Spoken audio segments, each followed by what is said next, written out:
Student, देखिए class four subject Hindi है। आपको अभी हमने लोगों ने chapter number 14 mother Teresa lesson complete कर लिए बच्चों। इसमें जितने भी अभी व्याकरण बोध हो या शब्द बोध हो या शब्द बोध हो या फिर अभ्यास क्वेश्चन हो, इसमें से हम लोग सारे क्वेश्चन का आंसर आपको हम करा दिए थे। हम ये भी सोच सकते हैं कि आपने सारा क्वेश्चन कर भी लिया होगा और उसको लर्न भी कर रहे होंगे। आइए देखते हैं अब चैप्टर नंबर 15। चैप्टर नंबर 15 है श्रम का महत्व। चैप्टर नंबर 15 है श्रम का महत्व। श्रम में होता है बच्चों मेहनत, काम का महत्व या मेहनत का महत्व। देखिए दिया है इंट्रोडक्शन में, संसार कर्म भूमि है, कर्म करना हम सबका धर्म है, जीवन में सफलता प्राप्त करने का साधन है श्रम। यानी हमें अगर जीवन में सफलता प्राप्त करना है तो हमें क्या करना होगा? श्रम करना होगा, मेहनत करना होगा। कहते हैं जहाँ चाह वहाँ राह, जहाँ हमारी चाहत होती है वहीं पे हमें रास्ता मिलता है। हमारी चाह बिना श्रम के राह नहीं बना सकती। अगर हम मेहनत करते, हमारी चाह यानी जैसा हम चाहते हैं तो वो भी बिना मेहनत किए हमें उसका रास्ता नहीं मिलता है। इच्छा शक्ति भी आवश्यक है, लेकिन इच्छा पूर्ति के लिए श्रम का बहुत महत्व है। यदि हमें अपनी रुचि को, अपनी चाह को, अपनी जिज्ञासा को अगर हमें पूर्ति करना है तो उसके लिए भी हमें क्या करना होगा? मेहनत करना होगा। अतः कहा जाता है कि श्रम सुख का भी साधन है। मेहनत करेंगे तो सुख भी आपको मिलेगा, अगर आप मेहनत नहीं करेंगे तो हमेशा दुखी रहेंगे। देखिए दिया है अब चैप्टर में, आपने चींटी को देखा होगा। चींटी, जो छोटी सी चींटी चलती है, उसको आपने देखा होगा। वह श्रम करके एक एक दाना चुनती रहती है। वह मेहनत से एक एक दाना अपने मुंह से चुन चुन कर ले आती है, अपने बिल में उनका संग्रह करती है, यानी उनका जमा करती है, संग्रह एकत्रित करती है, इकट्ठा करती है अपने बिल में। वर्षा के दिनों में दाना इकट्ठा करना बहुत कठिन होता है। जब बरसात का मौसम होता है उन दिनों में चींटियों को चाहे किसी को भी हो, दाना इकट्ठा करने में क्या होता है? बहुत कठिन होता है।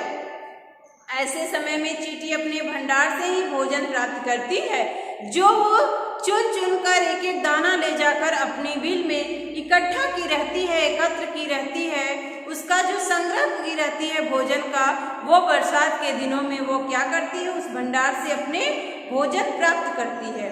चींटी का भोजन भंडार किसकी देन है? चींटी का भोजन भंडार किसकी देन है? अवश्य ही उसकी क्या होगी? मेहनत का फल होगा, क्योंकि वो मेहनत करके जो अपने भोजन का भंडार पहले से जुटा रखी थी उसी का देन है। देखिए आगे दिया है, निश्चय ही श्रम की देन है, उसकी मेहनत का ही फल है। विद्यार्थी का जीवन भी कार्य क्षेत्र है। विद्यार्थी का जीवन भी क्या है? कार्य क्षेत्र है, यानी कार्य करने की शैली है। कक्षा में कार्य होता है, गृह कार्य भी उसे करना पड़ता है, खेल का मैदान भी उसकी कर्म स्थली है। यानी हमें कक्षा का भी कार्य करना पड़ता है, काम करना पड़ता है, और हमें होमवर्क भी मिलता है, घर के लिए भी काम मिलता है। तो विद्यार्थी का जीवन क्या है? कार्य क्षेत्र है, यानी कर्म ही उसका काम ही सब कुछ है। इसके बाद दिया है, खेल का मैदान भी उसकी कर्म स्थली है, यानी खेल का मैदान जो है वो क्या है? कर्म स्थली यानी कर्म क्षेत्र है। जीवन तो उसका कार्य क्षेत्र है, लेकिन खेल का मैदान उसकी कर्म क्षेत्र है। अधिकतर बच्चे चाहते हैं कि कक्षा में उन्हें कार्य की प्रशंसा हो, उनका गृह कार्य भी समय पर खत्म हो जाए, उनमें खेल में भी अच्छा प्रदर्शन करने की लालसा रहती है। वो सोचते हैं कि हमें क्लास में भी, कक्षा में भी हमारे कार्य की क्या हो? प्रशंसा हो, बड़ाई हो, और खेल भी क्या हो, गृह कार्य भी हमारा क्या हो जाए? समय पे खत्म हो जाए, और हमें खेल में भी अच्छा प्रदर्शन यानी अच्छा दिखलाने की प्रयास भी वो लोग इच्छा भी रखते हैं। अच्छा प्रदर्शन यानी अच्छा दिखाने की भी इच्छा रखते हैं। जरा सोचो, वे उत्तम कार्य करने की अपनी चाह को कैसे पूरा करें। वे जो है उत्तम कार्य यानी अच्छा कार्य करने के लिए जो अपने अंदर से चाह रखते हैं उसे कैसे पूरा करें। समय पर गृह कार्य करने की इच्छा कैसे पूरी हो। रुचि यानी समय पर गृह कार्य भी पूरी करने की रुचि कैसे पूरी हो। खेल में अच्छा प्रदर्शन कैसे किया जा सकता है। इन सभी प्रश्नों का सरल सा उत्तर है परिश्रम। यानी जो अभी बच्चे वो सोच रहे हैं कि हमें अपने उत्तम कार्य में भी अपनी चाह कैसे पूरा करें और गृह कार्य भी अपना समय से कैसे पूरा करें, इसके बाद खेल में भी अच्छा प्रदर्शन कैसे पूरा करें, तो इन सब का सारे क्वेश्चनों का जो सरल सा उत्तर है वो क्या है, परिश्रम है यानी मेहनत है। परिश्रम ही सफलता की कुंजी है। किसी ने सच कहा है, बिना श्रम के रोटी का टुकड़ा भी मुंह में नहीं जाता। अगर आप श्रम करेंगे, मेहनत करेंगे, तभी आपके मुंह में रोटी का टुकड़ा भी जाएगा, ऐसे अन्यथा नहीं जा सकता। अगर रोटी भी आपको खानी है तो उसमें भी मेहनत करना पड़ेगा, रोटी बनाना पड़ेगा, उसके बाद फिर रोटी को खाने में भी मेहनत करना पड़ेगा। मुंह चलाते हैं उसमें भी मेहनत लगती, तो बिना परिश्रम के, बिना मेहनत के आप रोटी भी नहीं खा सकते हैं। श्रम साधना कठिन है। आपने देखा होगा जब हम कोई काम शुरू करते हैं तो शुरू में बड़ा उत्साह रहता है। श्रम साधना कठिन होता है यानी परिश्रम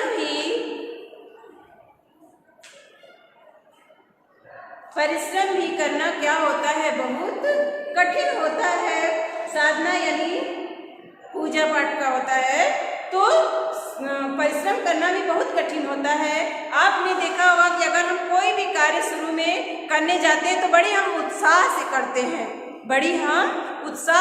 उमंग से करते हैं, प्रसन्नता से करते हैं, खूब परिश्रम करते हैं। शुरू में तो हम क्या करते हैं, खूब मेहनत करते हैं, लेकिन जब कोई कार्य में अगर समय से कोई कठिनाई आ जाती है, जब काम करते समय अगर कोई कठिनाई आ जाती है तो कार्य अधूरा छोड़ देते हैं। मान लीजिए आपने सुंदर लेख का अभ्यास किया। यदि आपने सुंदर लेख यानी सुंदर लिखने का अभ्यास आरंभ किए हैं, पेंसिल टूट गई, शॉर्पनर आपके पास नहीं है, आपने पेंसिल बनाने की कोशिश नहीं की, सुलेख की कॉपी को मेज पर पटका और कार्य अधूरा छोड़ दिया। क्या करते हैं कि अगर हम सुंदर लेख लिखते हो, चाहे कोई भी काम करते हो, यानी अगर हम कोई भी काम करते हैं तो क्या करते हैं, अगर हमें बीच में कोई कठिनाई आ जाती है तो हम उसे क्या करते हैं, उसे अधूरा छोड़कर चले जाते हैं या उसमें मन अच्छे से नहीं लगाते हैं। अगर हमें लेख लिखते समय मान लीजिए हमारी पेंसिल टूट गई और हमारे पास शॉर्पनर नहीं है, तो हम क्या करते हैं, कॉपी और पेंसिल को वहीं पे रखते हैं और अधूरा कार्य छोड़कर चल देते हैं। अधूरा काम छोड़ने की आदत श्रम का अपमान है। यदि हम अधूरा कार्य को छोड़कर अगर हम चले जाते हैं तो वो क्या करते हैं, परिश्रम यानी मेहनत का क्या करते हैं, अपमान करते हैं, अनादर करते हैं। श्रम का सम्मान करना चाहिए और हर हाल में काम को सही ढंग से पूरा करना चाहिए।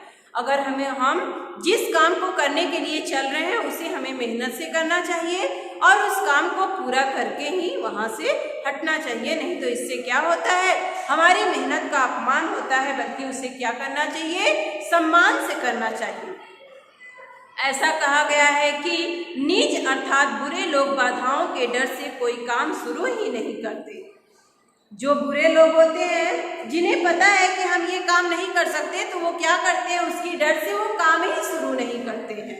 मध्यम लोग काम शुरू तो कर देते हैं लेकिन बाधाएं आने पर उसे बीच में छोड़ देते हैं, लेकिन उत्तम जन बाधाओं के बार बार आने पर भी शुरू किए गए काम को अधूरा नहीं छोड़ते हैं, उसे पूरा कर ही दम लेते हैं। जो छोटे लोग हैं, जैसे बुरे लोग हैं, वो क्या करते हैं, पहले तो काम ही नहीं शुरू करते हैं, और जो मध्यम लोग होते हैं थोड़ा बहुत वो काम भी करना चाहते हैं, तो उन्हें अगर बीच में बाधा आ जाती है तो वो क्या करते हैं, काम छोड़कर चले जाते हैं। लेकिन जो अच्छे होते हैं, जो अच्छे विचार के होते हैं या अच्छे होते हैं या उत्तम होते हैं, वो लोग क्या करते हैं, कार्य को पूरा करते हैं। अगर बीच में कोई कठिनाई भी आ जाती है तो उसे छोड़कर नहीं जाते, बल्कि उसको समस्या का उस हल निकालते हैं और उसको पूरा करके ही छोड़ते हैं। काम करते समय जो कठिनाई आए उसे श्रम से दूर करें। इस प्रकार मेहनत करने से हमारे मन में शक्ति आती है। शक्तिशाली मन बाधाओं को दूर करने में परिश्रम को ताकत देता है। अगर हम मन से, लगन से अगर हम उस काम को करते हैं तो हमारे मन में क्या आती है, शक्ति आती है, तेजना आती है। अगर शक्तिशाली मन बाधाओं को क्या करती है, जो हमारे मन में बाधाएं आती हैं, कष्ट आती हैं, उसको क्या करती हैं, दूर करती हैं। दूर करने के बाद हमें परिश्रम की ताकत देती हैं, हमें मेहनत की शक्ति देती हैं।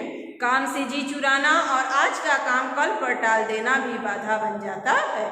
अगर हम काम से जी चुराते हैं या फिर हम किसी काम को आज के बदले कल छोड़ देते हैं तो उसमें क्या होती है, और अधिक कठिनाई आती है। कबीरदास जी कहते हैं कि काल करे सो आज कर, आज करे सो अब, पल में परलय होएगी बहुरी करेगी कब। जिस काम को हमें कल करना है उसे आज करिए, और जिस काम को हमें आज करना है उसे अभी करिए, क्योंकि कब प्रलय हो जाएगी ये हम नहीं जानते हैं। अगर प्रलय आ जाएगी तो जो भी काम अगर हम छोड़े हैं उसको हम कब करेंगे। तो हमें क्या करना चाहिए, कल पे नहीं टालना चाहिए, सही समय पर अपना काम करना चाहिए। श्रम के मार्ग पर आलस्य सबसे बड़ी बाधा है। मेहनत के रास्ते में आलस्य यानी जो हम लोग आलसीपन लाते हैं वो सबसे बड़ी हमारे मेहनत की क्या होती है, बाधाएं होती हैं। आपने अनुभव किया होगा कि प्रातःकाल बच्चों को विद्यालय के लिए तैयार करने में माँ बाप को कितना परिश्रम करना पड़ता है। आपने अनुभव किया होगा, चाहे अपने घर में आप लोगों ने देखा होगा कि आप तो जैसे बड़े हो गए, 4 में पढ़ने लगे, तो आपके जो छोटे भाई होंगे, बहन होंगे, जो छोटे हैं बिल्कुल LKG के या UKG के हैं, उन लोगों को सुबह सुबह उठने में भी तकलीफ होती है। अगर माँ बाप उठा भी देते हैं या आप भी उसे उठा देते हैं तो उसके बाद उनको तैयार होने में दिक्कतें होती है। तो क्या करना पड़ता है, उन्हें बहुत कठिन परिश्रम करना पड़ता है, मेहनत करना पड़ता है मम्मी पापा को उनके साथ तैयार करने में। आलसी बच्चे बिस्तर छोड़ने को तो तैयार ही नहीं होते। उठ भी गए तो स्नान करने और मंजन करने में बहुत समय लगाते हैं। जो बच्चे आलसी होते हैं कि हमें ये काम समय से नहीं करना है, जो बच्चे समय से काम अपने नहीं करते हैं, वो लोग आलसी होते हैं, तो वो क्या करते हैं, उठने के लिए तो कैसे कैसे उठते हैं, बहुत डांट सुनने पे। इसके बाद उठ जाएंगे तो कहीं इधर बैठेंगे, कहीं उधर बैठेंगे, न समय पे मंजन करेंगे, न समय से स्नान करेंगे, न समय से भोजन करेंगे और न तैयार होंगे। तो उसमें क्या होता है कि बहुत ज़्यादा मेहनत करनी पड़ती है। उसके बाद रोनी सूरत लिए ही विद्यालय जाते हैं, उनसे सब काम जबरदस्ती करवाने पड़ते हैं। जैसे अभी भी आपके ही क्लास में कोई बच्चा होगा जिसे 4 में ही पढ़ रहे हो, उसमें भी आलसी होंगे, तो क्या करते हैं, सुबह सुबह ऐसे ही चले आते हैं, जैसे लगता है कि एकदम सो उठ के चले आ रहे हैं। कभी देखने को मिलता होगा क्लास में कि बच्चे आते हैं जैसे लगता है कि सो के चले आए हैं। तो वो लोग क्या करते हैं, मूड फ्रेश ही नहीं रहता उन लोगों का। सो के उठेंगे तो जबरदस्ती में ब्रश करेंगे, जबरदस्ती ना स्नान करेंगे, फिर थोड़ा बहुत खाएंगे, फिर बैग लेके आएंगे, तो उनका मन क्या रहता है, शांत नहीं रहता, अशांत रहता है बिल्कुल।